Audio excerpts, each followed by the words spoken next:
Pour débuter la mécanique, quelle gamme de prix d'outils choisir? Je veux dire, faut mettre combien? Faut acheter du haut de gamme, plutôt moyen de gamme ou premier prix? Comment tu choisis?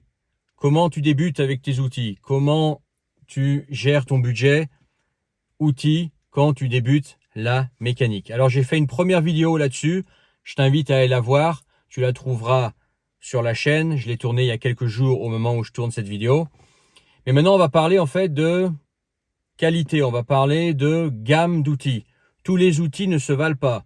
Comme dans tout, tu as des outils haut de gamme, chers, et tu as le moyen de gamme, et puis tu as le pas cher, le bas de gamme, parfois même un peu de la merde, ok? Et toi, tu te demandes, moi qui débute la mécanique, je suis pas mécanicien professionnel, je fais ça juste chez moi. Moi, ce que je veux déjà dans un premier temps, c'est pouvoir faire l'entretien courant sur ma voiture et éventuellement, si je me sens à l'aise, faire des opérations mécaniques plus complexes sur ma voiture plus tard. Et tu dis, dans quel outil je vais investir? Est-ce que je vais tout de suite casser la tirelire ou est-ce que je peux débuter avec des outils bas de gamme qu'on peut trouver dans des magasins dont on va parler, ok? Bon, sur cette chaîne, ce qu'on veut, c'est rouler en sportive. Soit tu roules déjà en sportive, soit tu veux rouler en sportive, tu veux te faire plaisir, tu aimes le volant, tu aimes rouler, ou tu aimes les petites voitures rapides, ou pas que petites d'ailleurs. Mais tu veux maîtriser ton budget, tu veux pas que ça casse la tirelire, tu veux pas te ruiner là-dedans. Bien que ce soit ta passion, tu préfères en fait investir ton argent dans des choses qui ne sont pas des passifs. La voiture, ça reste un passif, ok? Et tu dis, comment je fais alors avec les outils? Comment je fais pour, en gros, rouler en sportive avec un budget équivalent à un mec qui connaît rien en voiture, qui roule en voiture lambda, et puis quand il y a un truc à faire sur sa voiture, il paye plein pot tout, quoi. Voilà ce que je te propose. Alors, moi, je n'ai pas tout à fait ça, parce que, je vais t'expliquer. La première chose, c'est est-ce que tu peux avoir accès à des outils sans les payer? Je veux dire par là, peut-être que toi, tu n'as jamais fait de mécanique, etc. Mais peut-être que ton père, lui, il a des outils. Ou ton frère, lui, il est dans un métier qui fait qu'il a des outils. Il a des clés, il a des douilles, tu vois, il a des tournevis, des choses comme ça. Ouais, peut-être que tu as un ami à toi qui est dans la mécanique ou qui bricole et qui a des outils. En gros, est-ce que tu peux pas prêter ces outils au début? Ça peut être une alternative pour te faire la main et faire des choses simples sur une voiture. Tu n'as pas besoin de beaucoup d'outils. Et en général, pour des trucs simples, c'est pas des douilles spéciales, c'est pas des outils spéciaux. Donc regarde déjà si tu peux pas tout simplement utiliser les outils que tu as déjà autour de toi. Ensuite, si toi, tu n'es pas dans ce cas-là et que tu as besoin d'acheter des outils, voilà mon avis sur la question. Quand tu fais de la mécanique amateur, donc ça veut dire que tu n'as pas de cadence à suivre, tu n'as pas un patron qui te met à la pression pour torcher le boulot. Bref, tu peux faire la mécanique à ton rythme. L'important, c'est ne pas abîmer la voiture. Voilà, je répète, l'important, c'est pas abîmer la voiture. Si tu as des outils qui te pètent dans les mains, c'est pas grave. Tu peux les jeter, tu peux en racheter. Par contre, ce qu'il ne faut pas, c'est abîmer la voiture avec tes outils. Donc, quand tu utilises des outils bas de gamme, tu peux potentiellement abîmer la voiture. Je vais m'expliquer. On s'en fout si une clé manométrique, par exemple, te pète dans les mains. On s'en fout. Elle se casse, tu la jettes, tu en achètes une autre. On se fout qu'une je sais pas, une clé à criquet casse et qu'elle soit inutilisable. Mais ce qu'on veut pas, par exemple, c'est abîmer les écrous et les boulons qu'il y a sur ta voiture. Sur ta voiture, tu as des écrous et des boulons, tu as des vis. Bref, des choses qui sont sur ta voiture à visser et à dévisser, ok? Et là-dessus, il y a un outil qui se met dessus, comme tu l'as deviné. Un embout. Et ce que tu veux, c'est que ce qui est au contact de ta voiture soit d'excellente qualité.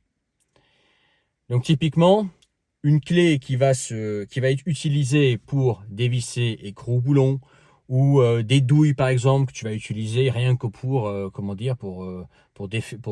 défaire tes roues ou pour faire disque et plaquettes ou pour faire tes cardans ou tu vois par exemple rien que faire ta vidange par exemple.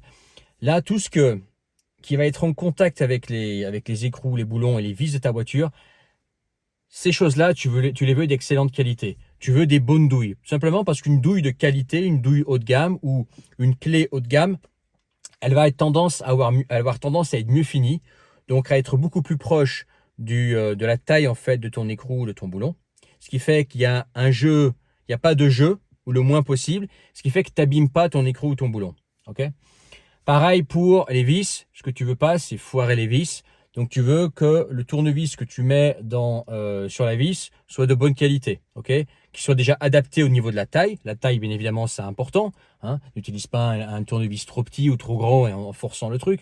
Mais déjà que le contact qui se fait avec la voiture soit le plus précis possible et que le matériau de ta douille soit de bonne qualité, ok. Le but, c'est travailler sans abîmer la voiture. Le reste, on s'en fout. On s'en fout que ça prenne du temps.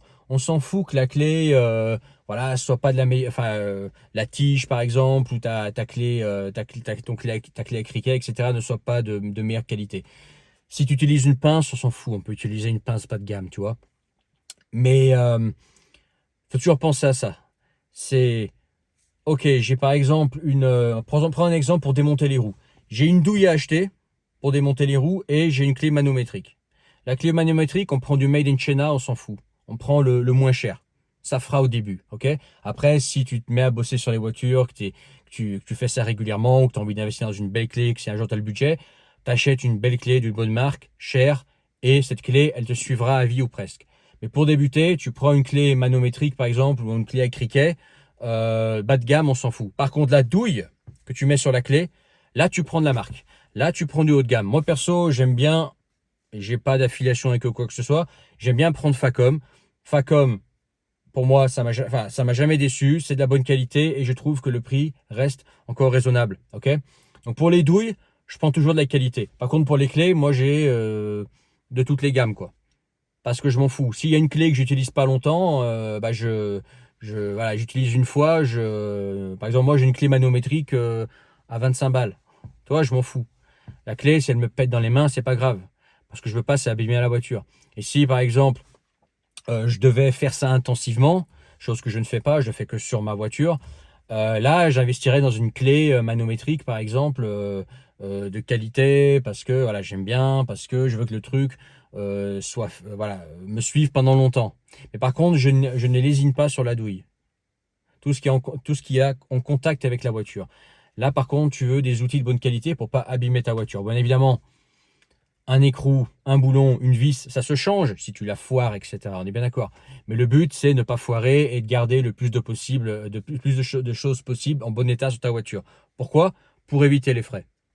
Donc ma réponse, c'est au début, tu peux commencer avec des outils bas de gamme, même des outils de chez Lidl, même des outils de chez Action, ça va très bien. Par contre, pour tout ce qui est douille, et notamment là où il y a beaucoup de couples dessus, par exemple tout ce qui est roues ou travail sur les trains, par exemple, là où il y a beaucoup de couple, beaucoup de force, si tu veux, qui est appliqué, là, tu prends des bonnes douilles. Tu prends pas des douilles bas de gamme. Mais par contre, pour tout le reste, tu peux faire ce que tu veux.